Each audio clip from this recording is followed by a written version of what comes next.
नमस्कार दोस्तों, स्वागत है आप सभी का सीजीपीएससी नॉलेज हब के इस यूट्यूब चैनल पर, जहां पर हम एडीओ की फ्री क्लासेस ले रहे हैं। और इसके साथ साथ जैसे एडीओ में सब्जेक्ट होता है छत्तीसगढ़ आजीविका ग्रामीण विकास पंचायती राज, सभी की जो है वीडियो लेक्चर जो है आने चालू हो गए हैं हमारे यूट्यूब चैनल पर। इसके लिए आपको क्या करना है, हमारे यूट्यूब चैनल को सब्सक्राइब ज्यादा से ज्यादा करके रखना है। ज्यादा से ज्यादा लोग सब्सक्राइब करो ताकि आप तक क्या हो, वो जो जानकारी है वीडियो की वो पहुंचते रहे। टेलीग्राम ग्रुप से जुड़ जाइए, वहां पे जैसे ही वीडियो आएगा आपको तुरंत जो है जानकारी मिल जाएगी। पूरे डिस्क्रिप्शन में सारे लिंक्स दिए हुए हैं। उसके अलावा अगर आप जो है रेगुलर तैयारी पे बने रहना चाहते, भले वैकेंसी आए अभी नहीं, थोड़ा लेट लगे, लेकिन साल भर के लिए अगर आप चाहते हैं कि एक बार में ही नोट्स बन जाए तो हमारे साथ तैयारी करिए। इसमें आपको यूट्यूब के माध्यम से पूरा कराया जाएगा। आप टाइम टू टाइम पूरा नोट्स बस बनाते रहिए। एमसीक्यू होगा, एमसीक्यू में जुड़िए और आपका जो तैयारी है उसको आप एग्जाम से पहले ही करके रख लीजिए, ताकि एग्जाम टाइम केवल आपको रिविजन करना पड़े। जितना आप रिविजन करेंगे उतना ही आपके लिए बेनिफिट होगा। तो ये इसी सोच के साथ हम जो है यूट्यूब पर एडीओ की फ्री क्लासेस लाए हैं, एसआई मेंस की भी फ्री क्लासेस लाए हैं। तो ये ध्यान रखिएगा। और कुछ जो पेड बैच होते हैं, जैसे अगले साल किसी जीपीएससी या व्यापम पेपर के लिए मतलब एक टारगेट होता है जो 2023 का पीएससी, उसके लिए आप जो है सर से कांटेक्ट कर सकते हैं अगर आपको पेड बैच से जुड़ना है ना। वो अलग चीजें हैं, उसके अलग सब्जेक्ट होते हैं, अलग तरीके से मेंस पैटर्न पे पूरा पढ़ाया जाता है, वो अलग चीजें हैं। यहाँ पे जो हम बात करेंगे, एक एडीओ में जैसा सामान्यता दिया गया है, छत्तीसगढ़ का सामान्य ज्ञान, उसके अलावा इंडिया का जीएस है और करंट अफेयर का ये पार्ट 1 जो वाला रहता है, जिससे 30 अंक के आने हैं, उसमें छत्तीसगढ़ को शामिल किया गया है एडीओ में। एडीओ की अगर मैं बात करूं एक और चीज, इसमें आपको मिनिमम मैं बता रही हूं 10 से 15 क्वेश्चन छत्तीसगढ़ के मिलेंगे ही मिलेंगे पार्ट 1 में। पार्ट 5 में बटा हुआ है, सिलेबस का वीडियो डाल चुका है, देख लीजिए। तो उस पार्ट में पहला मैं शुरू करूंगी राज्य एवं जिला निर्माण की प्रक्रिया, क्योंकि पहले आप राज्य को समझो, जिला को समझो, कैसे वो निर्माण हुआ, क्योंकि एक एक प्रक्रिया से भी आजकल क्वेश्चन पूछ रहा है। हर एक चीज क्वेश्चन पूछ रहा है। आपने अगर सीजीपीएससी का 2022 का एग्जाम दिया होगा तो आपको पता होगा किस तरीके से क्वेश्चन आए हुए हैं। तो हर एक चीज अब इंपॉर्टेंट हमारे लिए हो जाता है। स्टेप बाय स्टेप चलेंगे। कृपया करके जिन लोगों से भी पेपर बिगड़ता है वो इसीलिए बिगड़ता है, ये तो हमसे बन जाता है, ये तो सामान्य चीज है, इसको हम क्यों पढ़ें। हर एक चीज को स्टेप बाय स्टेप पढ़िए, जिससे आपका इंप्रूव होगा। ओके, और नोट्स तो साल भर के लिए रेडी हो जाएगा, इतना आप हम लोग के ऊपर गारंटी रखिएगा, खास करके एडीओ के मामले में। चलिए, जैसे पुराना बैच चला है वैसे ही चलेगा। अब बात कर लेते हैं राज्य एवं जिला निर्माण की प्रक्रिया की। तो पहले मैं एक मैप दिखा रही हूँ। ये मैप अभी वर्तमान में कितने जिलों के साथ मिलता है? 33 जिलों के साथ। ओके, जिलों की कैसी संख्या है, कैसा कौन सा जिला है, जिले में क्या क्या चीजें हैं, ये सब आपका पार्ट टू पार्ट आएगा। पहला आज का जो टॉपिक है, राज्य और जिला का निर्माण का क्रम। कहने का मतलब छत्तीसगढ़ में ऐसा कौन सी परिस्थितियां उत्पन्न हुई या घटनाएं उत्पन्न हुई जिसने छत्तीसगढ़ के निर्माण को एक नई दिशा दी। छत्तीसगढ़ को निर्माण को नई दिशा देने के लिए कुछ जो परिस्थितियां थी उससे क्वेश्चन बनते हैं। किसी ने कोई प्रयास किया है उससे क्वेश्चन बनता है। उसके अलावा कब कब कौन से जिले बने, राज्य में क्या क्या फेरबदल हुए, ये आपको क्वेश्चन बनता है। तो हमारा जो टॉपिक है उसी पे डिपेंड रहेगा। जैसे आप देख पा रहे होंगे, ये पूरी बाउंड्री है। इस पूरी बाउंड्री को, पूरे क्षेत्र को अगर मिलाएं तो छत्तीसगढ़ का ये पूरा बाउंड्री पड़ता है। इसको बोलते हैं सीमा। ओके, ये क्या है? सीमा। लेकिन अगर आप पूरा अंदर के भाग को पूरा ले लोगे तो ये कहलाता है क्षेत्रफल। ओके, तो ये दो तरीके से जो है आपको ये चीजें मिलेगी। अब ये दोनों चीजें चूंकि मैं अभी बता दूंगी तो आपको परेशानी होगी। पहले आप समझो कि इस पूरी सीमा तक या इस पूरे क्षेत्रफल या इस आकार तक पहुंचने तक, आकार लेने तक में और उस आकार को सिद्ध करने में, चरितार्थ करने में, एक पृथक राज्य बनाने में छत्तीसगढ़ की क्या भूमिका रही है और छत्तीसगढ़ में क्या क्या घटनाक्रम हुए हैं। उसके बाद हमारा जो पार्ट है वो आगे बढ़ेगा। तो पहले हम यही जानते हैं कैसे चीजें शुरू हुई है। बात करते हैं हम उस समय की जब हमारे पास जो है बोल सकते हो मराठा शासन था। ठीक है, मराठा शासन का जो दूसरा पार्ट होता है वो 1955 में, एक 55 मान लो या 54 मान लो। ओके, 1954-55 में मराठा का जो द्वितीय साम्राज्य होता है, जो कि 1930 से चल रहा होता है, ये जो है आपका जिलेदारों का शासन होता है। जब 1955 में पूर्णतः शासन जो है ब्रिटिश सत्ता के हाथ में आती है, तो ब्रिटिश सत्ता के हाथ में आते ही यहाँ पर फेरबदल वगैरह शुरू हो जाती है। तालुका बढ़ाए बनाए जाते हैं, प्लस तहसीलदारी व्यवस्था शुरू हो जाती है, न्याय व्यवस्था शुरू हो जाती है, अलग अलग चीजें होने लगती है। उसी बीच में एक प्रशासनिक प्रक्रिया होती है मध्य प्रांत का गठन। हमारे यहाँ छत्तीसगढ़ को अलग अलग, देखो पहले क्या है कि अलग अलग प्रेसिडेंसी बोल सकते हो या अलग अलग प्रांत में बांटा जाता था एरिया को, ताकि वहां पर प्रशासन करने में आसानी हो सके। तो 1861 वो समय होता है जब छत्तीसगढ़ को मध्य प्रांत के अंतर्गत जो है रखा जाता है। मतलब एक प्रकार से 1861 में किसका गठन हुआ? मध्य प्रांत या सेंट्रल प्रोविंस या सीपी का क्या होता है? गठन। एकदम डेट याद रखिए, 2 नवंबर 1861। अपने आप में हर एक पॉइंट क्वेश्चन है आज के डेट में। इसके इस अन्य नाम है केंद्रीय प्रांत। केंद्रीय मतलब सेंट्रल प्रोविंस, ओके, सेंट्रल का है ये, तो केंद्रीय प्रांत, मध्य प्रांत जिसको कहा जाता है ना। इसी को धीरे से क्या कर दिया जाएगा? सीपी एंड बरार, ऐसा कर दिया जाएगा। जब बरार इसमें आके मिलेगा तो सीपी एंड बरार, लेकिन अभी फिलहाल सीपी कहा जाएगा 1861 में। 1861 में जब मध्य प्रांत का गठन हुआ तो इसके अंतर्गत अलग अलग क्षेत्रों में कुछ जिले बने, है ना। हमारे यहाँ भी जिले बनेंगे। तो इसको जो मध्य प्रांत है, ये मध्य प्रांत जो है अलग अलग जिलों का एक क्या होगा? प्रांत होगा। प्रांत मतलब ऐसा समझ लो, आज की डेट में अलग अलग जिले मिलकर जो एक राज्य का निर्माण करते हैं, वो उस समय किसका निर्माण किए थे? मध्य प्रांत का निर्माण किए थे। और जैसे आज राज्य की राजधानी रायपुर है ना, कोई एक जगह जो है राजधानी रहती है, वैसे ही नागपुर को क्या बनाया गया था? राजधानी बनाया गया था, जिसमें छत्तीसगढ़, मध्य प्रदेश और महाराष्ट्र वाला जो क्षेत्र था, ये जिले नहीं है, कृपया ध्यान दें, ये क्षेत्र जिसमें छत्तीसगढ़, मध्य प्रदेश और महाराष्ट्र, ये तीनों एरिया को अपने आप में मध्य प्रांत का भाग माना गया था। और इसमें फिर हमारे यहाँ जो छत्तीसगढ़ से जिले बने थे, उसमें था रायपुर, बिलासपुर और संबलपुर। ओके, क्या याद रखेंगे? RBS या रायपुर, बिलासपुर, संबलपुर। संबलपुर आज हमारे छत्तीसगढ़ का भाग नहीं है, पर उस समय था। तो ये आपका मध्य प्रांत के अंतर्गत था। 1862 में मध्य प्रांत में 5 संभागों का गठन हुआ। इस 5 संभागों के अंतर्गत सारे जिलों को पैकेट में क्या कर दिया गया? बांट दिया गया। इन 5 संभागों में हमारा भी एक संभाग आएगा। पहला पढ़ते हैं हम नागपुर संभाग, ठीक है। नागपुर का अपना प्रेसिडेंसी था, मतलब नागपुर अपनी राजधानी थी, तो उस एरिया को भी एक प्रांत बनाया गया। नागपुर, वर्धा, भंडारा, चांदा। ओके, नागपुर, वर्धा, भंडारा, चांदा, ये जगह जो है आपको नागपुर मतलब बोल सकते हो नागपुर का जो आपका संभाग है, वो जो आप बोल सकते हो उसके अंतर्गत रखा गया था। उसके अलावा छत्तीसगढ़ भी था, अपना संभाग बना, बिलासपुर, रायपुर, संबलपुर को रखा गया। क्वेश्चन जो अब तक आता गया है, छत्तीसगढ़ को मध्य प्रांत के अंतर्गत संभाग का दर्जा कब दिया गया? तो 1862 ये आंसर होता है। लेकिन मान लो उसमें ऐसा क्वेश्चन दे दिया गया, छत्तीसगढ़ के अलावा और कौन कौन से संभाग इस टाइम बने, या मान लो किसी संभाग में बोल दिया गया फलाना जिला को किस संभाग में रखा गया था, तो यहाँ पे आपको ये जानना जरूरी है कि और 5 संभाग क्या थे छत्तीसगढ़ के अलावा, इसलिए मैं बाकी को पढ़ा रही हूँ, है ना। ध्यान रखिए, छत्तीसगढ़ जो स्वतंत्र संभाग बना 1862 में, तो इसकी मुख्यालय थी रायपुर। अब आपको सामने एक क्वेश्चन आपके सामने आता है, वर्तमान में तो छत्तीसगढ़ संभाग नहीं है, तो अब रायपुर का क्या हुआ? तो रायपुर जो संभाग है उसका निर्माण ही मान लिया जाता है 1862, क्योंकि छत्तीसगढ़ संभाग की वो क्या था? संभाग मुख्यालय था, और वही आगे चल के क्या हुआ? धीरे से संभाग का रूप ग्रहण कर लिया। इस समय प्रथम डिप्टी कमिश्नर बनाए गए थे चार्ल्स सी इलियट। ओके, क्या नाम रहेगा इसका? चार्ल्स इलियट या चार्ल्स सी इलियट। 1854 से 1862 तक ये यहाँ छत्तीसगढ़ में रहे हैं। तो 1862 तक ये जो है बोल सकते हो डिप्टी कमिश्नर थे। उसके बाद 1862 में इनको कमिश्नर का रोल दिया गया था चार्ल्स इलियट को। ओके, धीरे से वो कमिश्नर हो जाएंगे। मतलब मध्य प्रांत के अंतर्गत जो हमारा छत्तीसगढ़ संभाग बनेगा ना, तो 1862 तक जो इलियट डिप्टी कमिश्नर रहते हैं वो क्या कर लेते हैं? 1862 में अब कब बन जाएंगे? क्या? कमिश्नर बन जाएंगे। ओके, जैसे ही आपका बना संभाग उस समय कमिश्नर, तो कभी पूछे तो याद रखना 1862 में उनको कमिश्नर बना दिया गया था।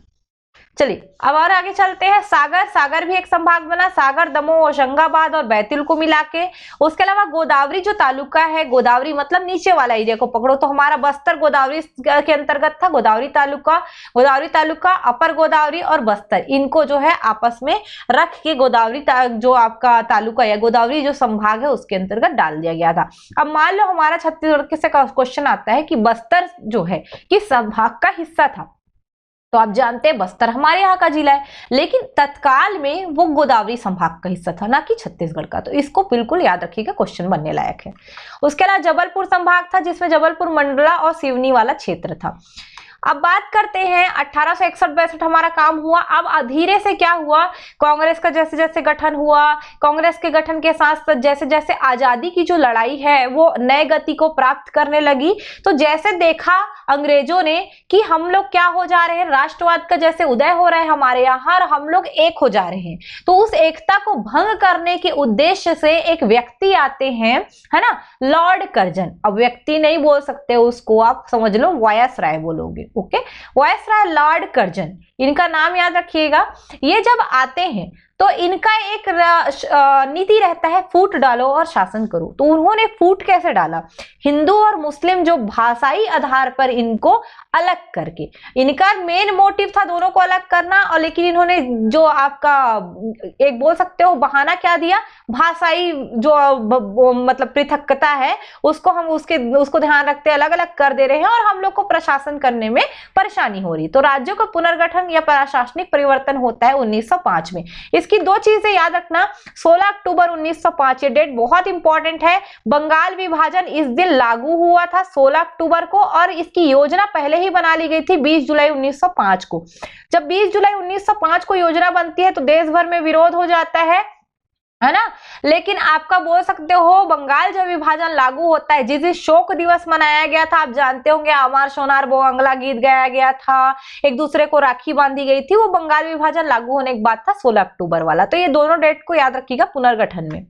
अब इस समय हमारे छत्तीसगढ़ में क्या परिवर्तन हुआ, तो भाषा को आधार बनाया गया था। तो जो पटना, सोनपुर, रायखोल और बामरा, कालाहंडी, ये ऐसे क्षेत्र थे जहां उड़िया भाषी लोग रहते थे, और उड़िया मतलब ओडिशा भाषी लोग, ओडिशा उस समय बंगाल प्रांत का हिस्सा था। तो इस क्षेत्र को, ये पांचों क्षेत्रों को क्या कर दिया गया, ये पांचों क्षेत्र आते थे संबलपुर के अंतर्गत। पटना, सोनपुर, रायखोल, बामरा, कालाहंडी, ये पांचों संबलपुर के अंतर्गत आते थे। इनको पूरा एक भाग को काट के ओडिशा में डाल दिया गया और बंगाल प्रांत का हिस्सा बना दिया गया। और हमारे यहाँ जो 5 रियासतें थी जिसका भाषा या संस्कृति हमारे जैसे थी, उनमें था कोरिया, चांग, बखान, सरगुजा, उदयपुर मतलब जो धनंजयगढ़ है रायगढ़ में वो, और उसके अलावा आपका जशपुर, इसको जो है क्या कर दिया गया, हमारे यहाँ मिला दिया गया। तो 5 जो रियासतें थी वो आई और 5 रियासतें गई।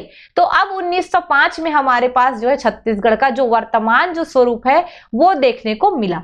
उसके बाद ये भी याद रखेंगे, इस समय मूलतः जो 2 रियासतें थी हमारे यहाँ, 5 जो है अर्जित रियासतें हैं, 9 मूल रियासतें थी, जिसमें आपका बस्तर, कांकेर, नांदगांव, खैरागढ़, छुई खदान, उसके अलावा कवर्धा, आपका शक्ति जो सबसे छोटी देशी रियासत है, सारंगगढ़, रायगढ़, ये तो आपके यहाँ थे ही, है ना, ये आपके यहाँ थे और आपके यहाँ 5 आ गए। तो अब 14 देशी रियासत कब हो गई हमारे पास, 1905 में।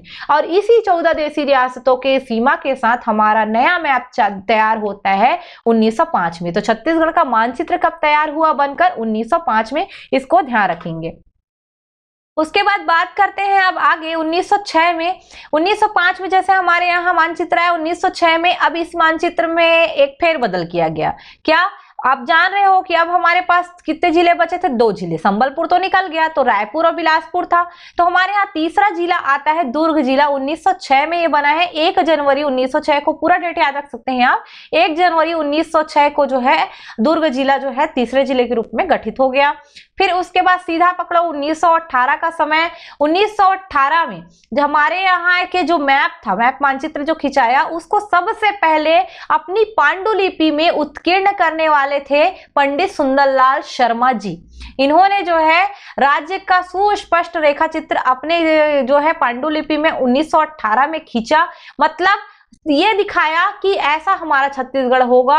उनकी कल्पनाओं के कारण ही छत्तीसगढ़ का प्रथम स्वप्नदृष्टा या प्रथम संकल्पनाकार हम पंडित सुंदरलाल शर्मा को कहते हैं। फिर धीरे से यही चीजों से अब धीरे धीरे लोगों को जागरूक होना जो है शुरू हो गए, छत्तीसगढ़ की जो पृथक पहचान दिलाने के और जो अपना कदम बढ़ाने लग गए। 1924 में एक टाइम आया जब रायपुर जिला परिषद, आप जानते हैं कांग्रेस की इकाई प्रांत में भी गठित हुई थी, तो प्रांतीय जो जिला परिषद की कांग्रेस इकाई थी, कांग्रेस इकाई मतलब उस समय की तत्कालीन कांग्रेस कमेटी, उन्होंने क्या किया कि पृथक छत्तीसगढ़ होना चाहिए ऐसी मांग उस समय की जो प्रांतीय व्यवस्थापिका, मतलब एक प्रकार समझ लो जैसे आज विधानसभा में कोई बिल लाया जाता है ना, वैसे ही रायपुर जिला परिषद में एक प्रांतीय कांग्रेस कमेटी थी, उसने प्रांतीय व्यवस्थापिका, प्रांत की जो व्यवस्थापिका सभा है वहां पे ये मांग जो है रखी 1924 में। याद रखना रायपुर जिला परिषद। 1925 में एक संघ आया सुधी संघ, 25 में आप सबको सुध बुध आया,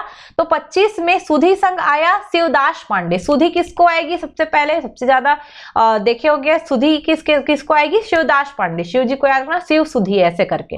तो छत्तीसगढ़ सुधी संघ शिवदास पांडे जी का था। इन्होंने छत्तीसगढ़ की गौरवशाली इतिहास, गौरवशाली जो संस्कृति है उसको पहचान दिलाने, उसको पृथक रूप से एक अलग राज्य बनाने के लिए जो है, या एक अलग क्षेत्र बनाने के लिए मांग यहाँ पे सुधी संघ के माध्यम से किया। उसके बाद अब इन्होंने तो क्षेत्रीय स्तर पे किया था। फिर अब यहाँ पे क्या होता है कि त्रिपुरी अधिवेशन, बहुत बड़ा अधिवेशन रहता है त्रिपुरी अधिवेशन, सबसे मतलब बोल सकते हो अधिवेशन में सबसे विवादित अधिवेशन भी रहा है त्रिपुरी अधिवेशन। आप सुभाष चंद्र बोस, महात्मा गांधी, पट्टाभी सीतारामैया वगैरह की जो त्रिपक्षी जो उसको है उसको देख पाएंगे यहाँ पे। तो त्रिपुरी अधिवेशन में पंडित सुंदरलाल शर्मा ने भी यहाँ पे जो है एक थोड़ा सा बोल सकते हो फायदा उठाया। उन्होंने बोला कि यार छत्तीसगढ़ का सर जी हमारे यहाँ भी छत्तीसगढ़ को पृथक पहचान हमको दिलानी, उसकी संस्कृति को, उसके जो भी भौगोलिक स्थिति सबको अलग पहचान मिलनी चाहिए, तो हमारा छत्तीसगढ़ भी धीरे से जो है एक अलग राज्य में या अलग प्रांत में जो ऐसा भी हो बनना चाहिए, ऐसा इन्होंने यहाँ पे प्रस्ताव रखा। जैसे ही प्रस्ताव रखते हैं उसके बाद जो है 1946 में, अब ये कौन सा समय है, जिस समय संविधान निर्माण का कार्य शुरू हो गया है। संविधान निर्माण के बाद एक टाइम ऐसा आएगा जब जिलों के रूप में गठित किया जाएगा, इन लोग को पता है। तो यहाँ पे 1946 में छत्तीसगढ़ शोषण विरोधी मंच ये गठन होता है हमारे छत्तीसगढ़ में ठाकुर प्यारेलाल के नेतृत्व में। ठाकुर प्यारेलाल ने स्वतंत्र मतलब बोल कर सकते हो पृथक छत्तीसगढ़, मतलब भारत में ही रहेंगे पर पृथक जिले के रूप, पृथक राज्य के रूप में, सॉरी, तो पृथक छत्तीसगढ़ के निर्माण हेतु शोषण विरोधी मंच को क्या दिया, गठित किया। तो याद रखिएगा शोषण विरोधी मंच जो सबके शोषण के विरुद्ध आवाज उठाते हैं, कौन, ठाकुर प्यारेलाल, है ना, चाहे मजदूर आंदोलन हो चाहे कुछ भी हो, अब देखिए हो तो शोषण विरोधी मंच ठाकुर प्यारेलाल, है ना, ये पहला संगठन था, याद रखिएगा पहला संगठन था, ओके, जिसने छत्तीसगढ़ की मांग को क्या किया, मांग उठाने के लिए, डायरेक्ट पृथक छत्तीसगढ़ की मांग के लिए। सुधी संघ एक संगठन है, लेकिन उस समय उसने जो है केवल क्या बोला कि गौरवशाली उसकी जो परंपरा है या संस्कृति है उसको हम क्या करेंगे, स्थापित करेंगे, पर ये नहीं बोला कि हमको पृथक कर दो, है ना। ये आता कहां से है कॉन्सेप्ट पूरा कि हमको भी एक जिला का रूप दे दो 1946 में। पहले इन लोग मान रहे थे कि हमको भी एक पृथक जो है वो मिलना चाहिए, मतलब एक प्रकार से अलग पहचान मिलनी चाहिए, क्योंकि हम लोग उस समय किसके अंतर्गत आते थे, एक प्रकार से मध्य प्रदेश के अंतर्गत आते थे, और हमको हमारा उस समय कुछ चलता नहीं था खास, है ना। तो यहाँ पे पहला ये संगठन बनता है शोषण विरोधी मंच, जिसने छत्तीसगढ़ की मांग को उठाया कि हाँ अगर देश अलग आजाद होता है उसके बाद अगर राज्य बनते हैं तो छत्तीसगढ़ को एज अ राज्य जो है दर्जा देना चाहिए, ऐसा। 1947 में फिर क्या हुआ कि सीपी एंड बरार जो है इसमें जो है छत्तीसगढ़ था, छत्तीसगढ़ इसका हिस्सा था। तो जब ये आजाद हुआ तो इसको उसी के अंतर्गत डाल दिया गया, प्रांत बने तो क्या कर दिया गया, मध्य प्रांत और बरार या CP and Berar, central province and Berar के अंतर्गत रखा गया। फिर 1948 में एक नया कांड हुआ, क्या कि जो भी रियासतें हैं ये लोग नाटक मत कर दे, इससे लिए हमको क्या करना है, उनको शामिल करके रखना है भारत में और उनको बांध के रखना है। तो नया नीति आया विलीनीकरण की नीति या विलय की नीति, ओके, सविलियन बोलते हैं जिसको। तो भारतीय संघ में जो छत्तीसगढ़ के रियासतों का विलय है 1948 तक कंप्लीट हुआ था। तो 1948 तक में देख लेते हैं, पहला याद रखिएगा 1 जनवरी 1948 तक पूरे सारे लोगों का विलय हो गया। एक बात और याद रखिए, वल्लभ भाई पटेल जी, है ना, स्वर्गीय लिख देती हूँ अब, वल्लभ भाई पटेल जी आए थे जब रियासतों का विलीनीकरण पूरा हुआ था, याद रखिएगा। ओके, खैरागढ़ रियासत ने सबसे पहले इस अधिमिलन की नीति में जो है साइन किया था, बोल सकते हो, विलीनीकरण की नीति, अधिमिलन की नीति बोल सकते हो। इस पर 5 अगस्त 1947 को, ओके, हमारा 15 अगस्त तो नहीं आया था, उससे पहले ही 5 अगस्त 1947 को सबसे पहले हस्ताक्षर किया था। उसके बाद अंतिम रूप से जशपुर, जिसने सबसे लास्ट में हस्ताक्षर किया 1 सितंबर 1947 को। होता क्या है, पहली बार में लोग से पूछा जाता है कि आप लोग को जो है बैठक में बुलाया जाता है, तो कुछ कुछ रियासतें इसमें शामिल नहीं होती, जिसमें बस्तर एक था। फिर क्या करा जाता है, सबको नोटिस भेजा जाता है कि सबको शामिल होना है, तो उसमें खैरागढ़ पहले अनुमोदन देता है, साइन करता है कि हम लोग जो है क्या बोलते हैं, मिलेंगे करके। तो 5 अगस्त को खैरागढ़ और आपका 1 सितंबर को आएगा जशपुर 1947 में, 48 सॉरी, मतलब 47 में शाइन होगा, 48 में पूरा पूरा विलय हो जाएगा। ओके, अब 1948 में जैसे ही विलय होगा तो 3 और जिले बना दिए गए, जिसमें रायगढ़ था 1 जनवरी 1948 को, जिसमें जसपुर वाला जो एरिया है उसको डाल दिया गया। आपका उदयपुर वाला रियासत है उसको मिलाकर रायगढ़ जिले को 1 जनवरी 1948 को क्या कर दिया गया, गठन कर दिया गया। इसके अलावा सरगुजा का गठन किया गया 1 नवंबर 1948, जिसमें कोरिया, चांग बकार, ये वाला जो क्षेत्र था और आपका सरगुजा जो क्षेत्र था, ये पूरा तीनों को मिला के जो है सरगुजा जिले के अंतर्गत डाला गया 1 नवंबर 1948 को, याद रखेंगे इस बात को। और बस्तर, जिसमें आपका कांकेर रियासतें आती थी, कांकेर और बस्तर रियासत, इनको मिलाकर बस्तर जिले का निर्माण 1948 में किया गया है। इसका डेट मंथ ध्यान नहीं है या नहीं मिला है, इसलिए मैंने नहीं डाला है। बाकी सरगुजा 1 नवंबर 1948 और रायगढ़ 1 जनवरी 1948, इसका ध्यान रखना। ओके, फिर अब 1948 से हमारे पास कितने जिले हो गए, 6 जिले हो गए थे। 6 जिलों के साथ हम अच्छा खासा राजी खुशी से किसके साथ थे, सीपी एंड बरार के साथ। फिर क्या होता है, जब हमारे यहाँ जेवीपी कमेटी वगैरह जो है, फिर उसके बाद फजल अली आयोग है, ये सब गठित हुआ था किस लिए, आपका राज्यों के निर्माण के लिए। तो 1955 में होता क्या है कि हम लोग को भी पता चलता है कि राज्यों का जो है सब गठन वठन के लिए लोग अनशन कर रहे हैं, नहीं तो मांग कर रहे हैं कि भाषाई आधार पे हमको अलग कर दो, हमको अलग कर दो करते। तो हम लोग ने भी क्या यहाँ पे ट्रिक लगाया कि मध्य प्रांत की जो विधानसभा है उसमें हम क्या करते हैं, हमको भी एक अलग रूप से, हमारा भी भाषा बोली अलग है करके एक तो छत्तीसगढ़ का मांग कर देते हैं। ये 1955 में आता है। तो भाषाई आधार पर, ये पॉइंट याद रखेंगे, भाषाई आधार पर पृथक छत्तीसगढ़ की मांग सबसे पहले कब की गई थी, तो याद रखेंगे 1955। या पहली विधायी मांग कब की गई थी, तो 1955। अब विधायी मांग इसलिए क्योंकि ये डायरेक्ट विधानसभा में लाया गया है, और विधानसभा में जो बिल आती है, विधेयक आता है, उसी के माध्यम से कहीं ना कहीं मांग वगैरह होती है, चाहे वो सरकारी हो चाहे गैर सरकारी हो। तो प्रथम विधायी मांग था जो मध्य प्रदेश की विधानसभा में मांगा गया। उस समय के जो विधायक थे ठाकुर रामकृष्ण सिंह, है ना। विधायक ही क्या कर सकता है, मांग कर सकता है, वहां पे जाके आम आदमी तो नहीं कर सकता। तो प्रांतीय जो आपका विधानसभा था, वहां पर पहली विधायी मांग हुई थी 1955 में मध्य प्रांत के विधानसभा में। रीजन था भाषा। ओके, फिर 1956 में जब हमारे यहाँ फजल अली आयोग ने रिपोर्ट दिया, रिपोर्ट में 14 राज्य और 6 केंद्र शासित प्रदेश, है ना, मेरे को जितना याद है, ये इसका क्या हुआ था, गठन किया जाएगा, फाइनल ये रिपोर्ट था। उसमें मध्य प्रदेश का भी गठन किया गया, जिसमें छत्तीसगढ़ को जो है ऑलरेडी शामिल कर लिया गया, उसके 6 जिलों सहित।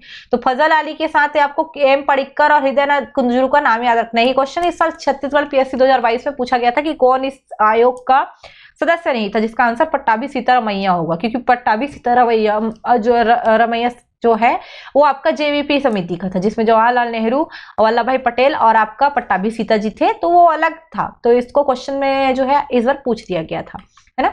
मध्य प्रदेश का गठन फिर 1 नवंबर 1956 को हो जाता है, एक पृथक, है ना। उसके बाद क्या होता है कि यहाँ के मुख्यमंत्री नियुक्त होते हैं पंडित रविशंकर शुक्ल। पहले वो मध्य प्रांत के रहते हैं, बाद में उनको यहाँ का नियुक्त कर लिया जाता है।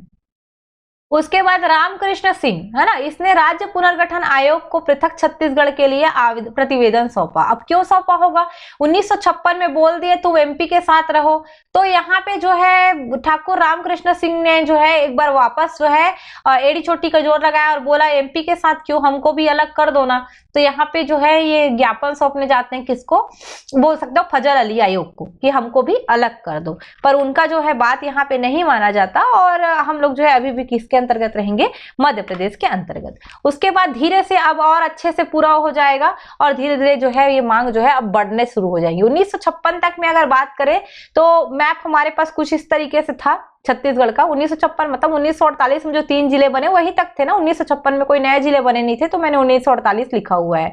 इसमें आपका ये सरगुजा वाला पार्ट हुआ, ये आपका रायगढ़ वाला पार्ट हुआ, ये बिलासपुर वाला पार्ट हुआ, ये आपका दुर्ग वाला पार्ट हुआ, ये आपका रायपुर वाला पार्ट हुआ, ये पूरा आपका बस्तर वाला पार्ट हुआ। ये पूरे इतने ही जो जिले हैं वो 48 से बोल दो 56 तक पूरा ऐसे ही दिखेगा आपको। तो ये जो है पॉइंट में ध्यान रखना है ना, ये मैंने डाल दिया है कौन कौन सा जिला जो है बना है। हल्का ओवर लुक दिखा देती हूँ एनिमेशन में ताकि आपको ध्यान रहे। ठीक है, 1956 में एक पॉइंट और याद रखना है, बिलासपुर को संभाग का दर्जा मिल गया। जैसे ही हमारे यहाँ जो है एमपी बोल सकते हो एक नया राज्य बना ना, बिलासपुर को एक नया संभाग छत्तीसगढ़ के अंतर्गत डाल दिया गया। तो रायपुर ऑलरेडी संभाग बन चुके हैं 1865 में, 1956 में बिलासपुर। क्वेश्चन आते हैं ना सही जोड़ी लाओ वगैरह में ध्यान रखना। उसके अलावा 1956 में छत्तीसगढ़ महासभा का गठन किया जाता है। कौन सा? छत्तीसगढ़ महासभा का गठन 28 जनवरी 1956 को कहा जाता है। पूरा ये याद रखिएगा, ठीक है। 28 जनवरी 1956 को छत्तीसगढ़ महासभा का गठन किया जाता है, जिसका गठन करने का उद्देश्य रहता है पृथक छत्तीसगढ़ की मांग। 2-3 व्यक्ति का नाम बिल्कुल ध्यान रख लो। पहला खूबचंद बघेल है ना, खूबचंद बघेल के साथ उनके best friend Thakur barrister Chhedilal है ना।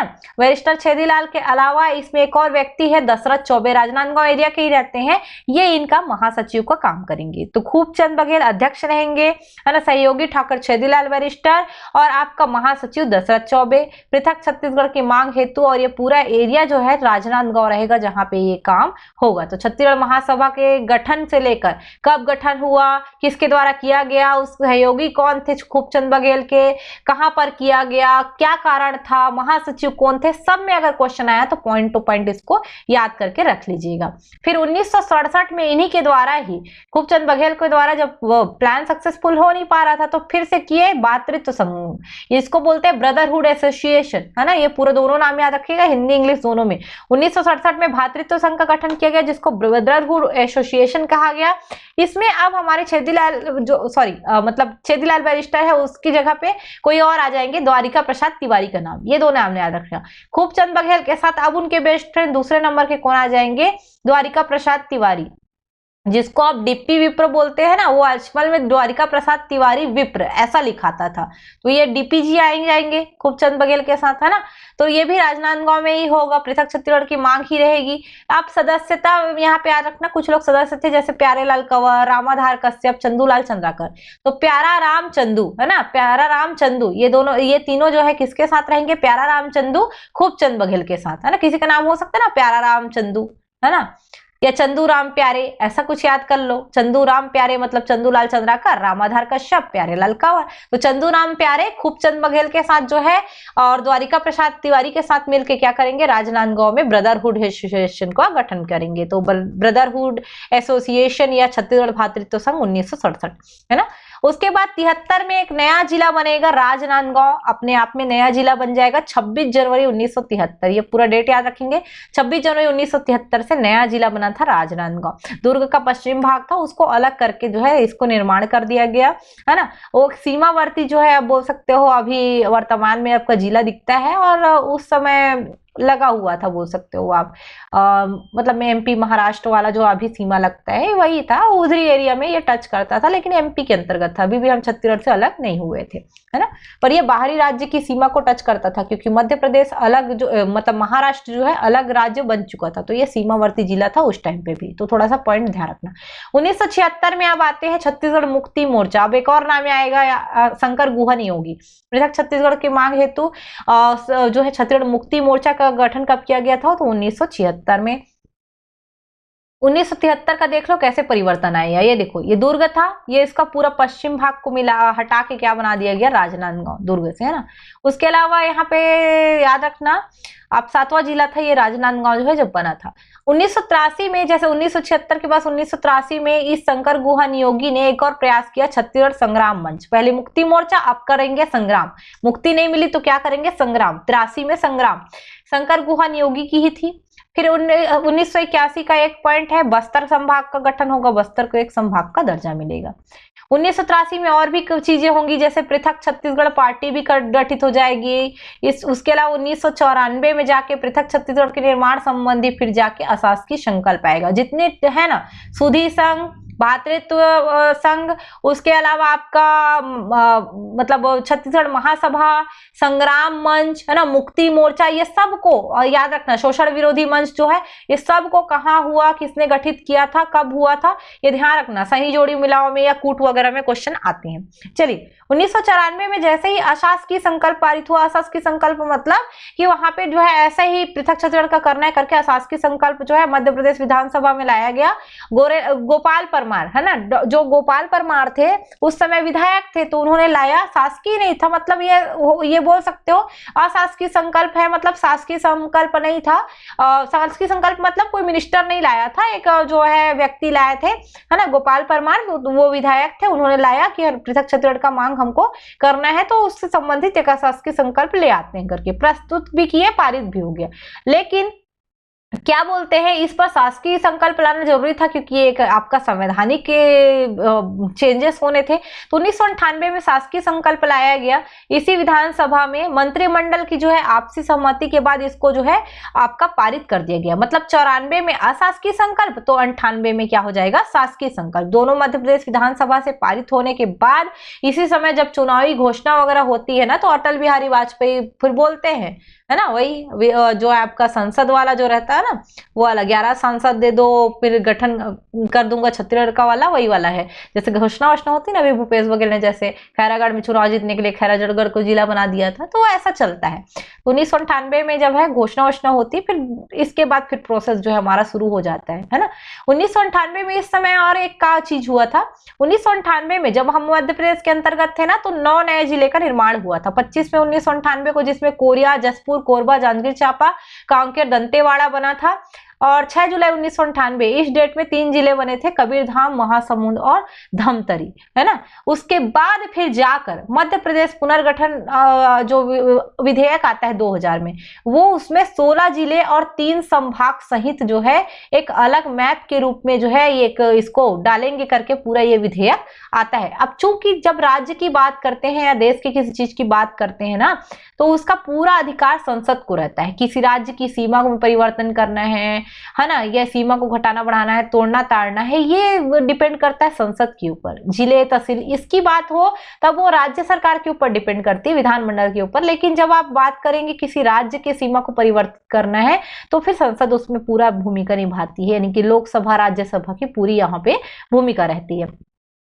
मध्य प्रदेश पुनर्गठन विधेयक जो है 2000 में आया, लोकसभा में पहले आया था, ये लोकसभा में पहले पूरा स्थापित हुआ था। 25 जुलाई 2000 को ये विधेयक प्रस्तुत हुआ। 31 जुलाई 2000 को ये विधेयक पारित हुआ। 25-31 का कॉम्बिनेशन याद रखना। और राज्यसभा में 3 अगस्त 9 अगस्त को विधेयक प्रस्तुत, 3 अगस्त को, 9 अगस्त 2000 को पारित हुआ। तो 25-31 लोकसभा, 3-9 और आपको याद रखना है किधर, राज्यसभा में। और उसके बाद याद रखना है 25 से 25 जाना है ना। तो राष्ट्रपति का हस्ताक्षर होता है 25 अगस्त 2000 को। के.आर. नारायण थे उस समय राष्ट्रपति। इसको थोड़ा ध्यान रख लीजिएगा, इसके बारे में पढ़ लीजिएगा। मेरे ख्याल से ये पहले दलित राष्ट्रपति हैं, है ना, पहले दलित राष्ट्रपति हैं जहां तक ये, ओके, वो चेक कर लीजिएगा। उसके बाद क्या हुआ कि जैसे ही पुनर्गठन जो विधेयक है वो पारित हुआ, पारित होने के बाद राष्ट्रपति का साइन हुआ। साइन होने के बाद क्या हो गया, वो पूर्णतः रूप से एक अधिनियम का रूप ले लिया। अब अधिनियम का रूप लिया तो गठन के लिए हमने कौन सा डेट चुना, 1 नवंबर 2000 को छत्तीसगढ़ राज्य को गठन कर दिया गया। अगर इसी दिन मध्य प्रदेश का भी गठन हुआ था, तो 1 नवंबर 2000 को हमने क्या कर दिया, एनिवर्सरी पे दोनों भाइयों को अलग कर दिया, बोल सकते हो। मध्य प्रदेश पुनर्गठन अधिनियम के संविधान के अनुच्छेद 3 का पालन करता है। अनुच्छेद जब 3 की बात करते हैं ना, कई चीजें होती है। पहला, एक तो इसके अंतर्गत संशोधन नहीं लगता, है ना, राज्य का सीमा छोटा बड़ा करना, परिवर्तन करना, ये सब आते हैं, है ना। ये संशोधन नहीं होता, इस चीज को बिल्कुल याद रखना। ये क्वेश्चन पूछ सकता है कि क्या छत्तीसगढ़ के राज्य गठन के समय कोई संशोधन हुआ था, तो नहीं, 3 में नहीं होता है, ओके। 26वां क्रम का राज्य था। 9वीं पंचवर्षीय योजना लागू थी उस समय 97 से 2000 इसी बीच चालू हुआ। क्वेश्चन वो भी पूछता है। मात्रा जो मध्य प्रदेश है, राज्य निर्माण के का जो क्षेत्रफल है मध्य प्रदेश का 30.47%, ये है ना, इसको ध्यान रखना। 30.47% मध्य प्रदेश का लेके छत्तीसगढ़ अलग हुआ था। दक्षिण पूर्व भाग पे ये स्थित है। अब छत्तीसगढ़ दक्षिण पूर्व में है इधर, तो इसके जस्ट अपोजिट क्या होगा, उत्तर पश्चिम। तो मध्य प्रदेश किधर होगा, छत्तीसगढ़ के उत्तर पश्चिम में। ऐसा दिशा नापते हैं ना, तो दक्षिण पूर्व इसको बोलते हैं। तो जस्ट इसके अपोजिट क्या होगा, उत्तर पश्चिम। तो उत्तर पश्चिम में हमारा छत्तीसगढ़ है मध्य प्रदेश के, और मध्य प्रदेश है हमारे छत्तीसगढ़। मध्य प्रदेश के दक्षिण पूर्व में छत्तीसगढ़ है, और छत्तीसगढ़ के उत्तर पश्चिम में आपका मध्य प्रदेश है। अब पदाधिकारी देख लो, जैसे भारत के राष्ट्रपति उस समय के नारायण थे, है ना। उसके अलावा प्रधानमंत्री अटल बिहारी वाजपेयी थे, मुख्यमंत्री दिग्विजय थे सिंह जी थे। उसके अलावा गृह मंत्री लाल कृष्ण आडवाणी वगैरह जो है थे यहाँ पे। ठीक है, थोड़ा सा और देख लो, मैप के अनुसार जो है चेंजेस जो हुई है उससे आपको काम बन जाएगा। जैसे 1998 में ये सरगुजा से कोरिया बना, देख लो यहाँ पे, ये भी पता चल जाएगा आपको। इधर रायगढ़ का आधा पार्ट काट के जसपुर बनाया हमने, बिलासपुर से आधा काट के कोरबा बनाया, और जांजगीर चांपा बनाया। उसके बाद जो है आपका ये देखो, ये आधा ब्लू आधा ये वाला ब्लू येलो, यानी कि कवर्धा लिया। कवर्धा जो है 6 जुलाई वाला है ना 1998। उसके अलावा ये देखो महासमुंद बना उसी समय ही, और ये हुआ धमतरी, एक साथ थे, रायपुर से ये दोनों बने। अब बस्तर में कांकेर इधर बना, है ना, और इधर दंतेवाड़ा, ये दोनों को अलग किया गया 1998 का है। तो 16 जिलों के साथ ये पूरा हमारा मैप के साथ 2000 में हमारा जो राज्य है वो बना था। याद रखना इस चीज को, ओके। ये मैंने लिख दिया है, आप चाहे तो इसको नोट कर सकते हैं। पहले बता दिया है मैंने, तो मैंने नोट भी कर दिया है। तो इसी के साथ हमारा जो राज्य है वो अलग से बना था। ठीक है, 16 जिलों के साथ। चलिए, 2007 में और परिवर्तन हुआ, 2 नए जिले लाए गए, है ना। तो बस्तर और दंतेवाड़ा बहुत बड़ा बड़ा हो जाता था, तो थोड़ा 2 नए जिलों को देख लो। जैसे दंतेवाड़ा को जो है आपका पश्चिम भाग को तोड़ के बीजापुर बनाया गया, और बस्तर के पश्चिम भाग को नारायणपुर बनाया गया, है ना। इसको ध्यान रखना। और उसके अलावा एक और चीज हुई थी, उस पॉइंट को मैंने यहाँ पे लिख दिया है तो मैं बता देती हूँ। कुछ जो जिले थे ना, अब ये जो जिले थे कुछ, जैसे कांकेर था, दंतेवाड़ा था और कवर्धा था, इसको 2003 में नामकरण भी किया गया। जैसे कांकेर को उत्तर बस्तर कांकेर, ताकि बस्तर का वर्चस्व दिखता रहे।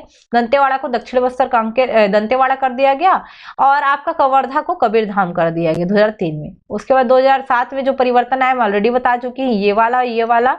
तो 1 मई 2007 को बीजापुर जिला बना था और नारायणपुर जिला बना था। ये दोनों को ध्यान रखना, 1 मई 2007 को, ओके। उसके बाद 2007 तक जो है 18 जिले हो गए। 18 जिले में भी कई रिकॉर्ड हमारे आते रहते हैं।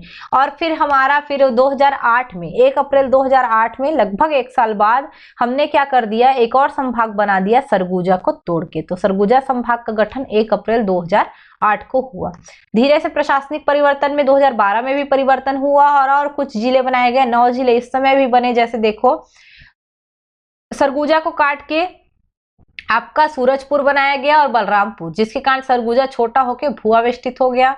उसके अलावा बिलासपुर को काट के जो है मुंगेली बना दिया गया, है ना। उसके अलावा दुर्ग को काट के ऊपर बेमेतरा और नीचे बालोद बना दिया गया, है ना। रायपुर को काट के बलौदा बाजार बना दिया गया और गरियाबंद बना दिया गया। रायपुर भी भुआवेष्टित छोटा सा जिला हो गया।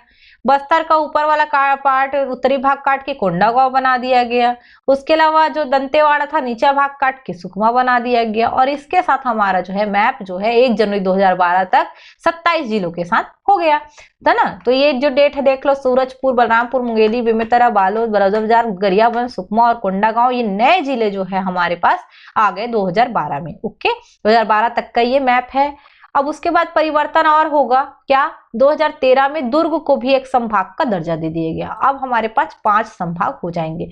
5 संभाग कैसे बटेंगे, तो ये आपका बस्तर संभाग कट जाएगा, ये ऐसा कट जाएगा आपका क्या, रायपुर संभाग, यहाँ से ऐसा कट जाएगा क्या, दुर्ग संभाग, फिर यहाँ से ऐसे करके कट जाएगा बिलासपुर संभाग, और ऊपर हो जाएगा सरगुजा संभाग। तो 5 संभाग हमारे पास 2012 के बाद 2013 में बोल दो, 2013 में ये हुआ था, बोल सकते हो सितंबर के आसपास में हुआ था।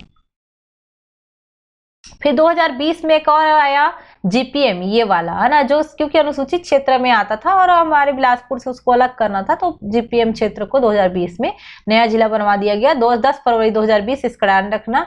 जीपीएम को बोला जाता है गौरेला पेंड्रा मरवाही। मैंने पेंड्रा गौरेला मरवाही लिख दिया है क्योंकि नाम जो है एक के नाम पे नहीं है, पर पेंड्रा जिला बोलते हैं हम, जीपीएम जिला। ओके, उत्तरी भाग। और फिर 28वां जिला था ये हमारा, 28 जिले हो चुके थे। 2022 में परिवर्तन हुआ है, नया क्या है, 4 बोल सकते हो, आपको देखने को मिल जाएगा। जैसे एक है आपका 5 जिले नए बने हैं, लेकिन 4 एक साथ बने थे और एक 5 बाद में और घोषित किया गया था। एक मेहुला मानपुर चौकी है, उसके अलावा भिलाईगढ़ सारंगगढ़ है, देख सकते हो है ना, सारंगगढ़ भिलाईगढ़ जिसको बोलते हो। उसके अलावा खैरागढ़ छुईखदन गंडई केसीजी जिसको बोलते हो। उसके अलावा एमसीबी जिसको बोलते हो, मनेन्द्रगढ़ जो है चिरमिरी भरतपुर वाला, है ना।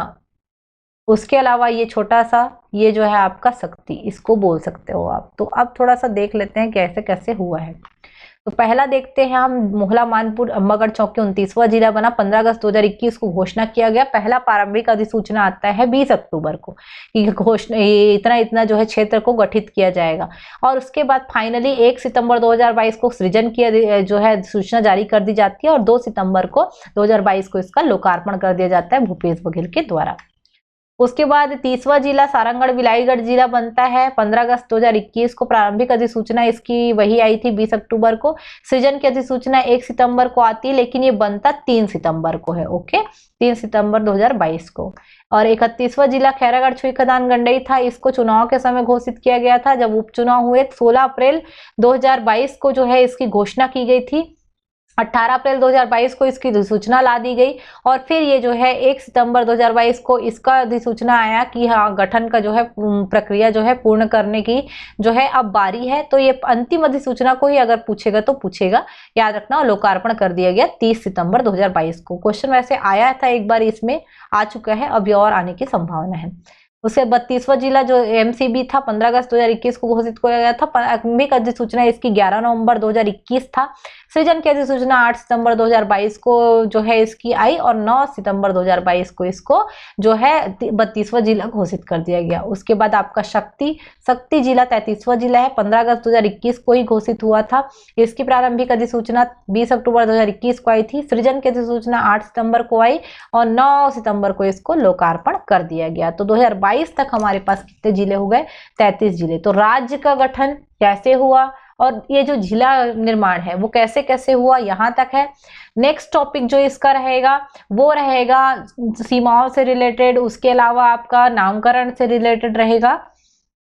धीरे से आपको जो है प्रशासनिक चीजें बताई जाएगी, कभी अनुसूचित क्षेत्र, जैविक जिले कौन कौन से, ये सारी चीजों के आकांक्षी वगैरह जिला, ये सब जो है आते जाएगा। तो बिल्कुल इसके लिए जुड़े रहिएगा और चैनल को सब्सक्राइब कर दीजिएगा, वीडियो को लाइक शेयर कर दीजिएगा। ओके, कई लोगों को वीडियो स्लो लगी होगी, पर ये पहला क्लास था तो कुछ नए बच्चे जुड़े हैं, उनके अकॉर्डिंग है, धीरे से हम स्पीड को बढ़ा देंगे। धन्यवाद। जय जवाहर, जय छत्तीसगढ़ बने रहने के लिए।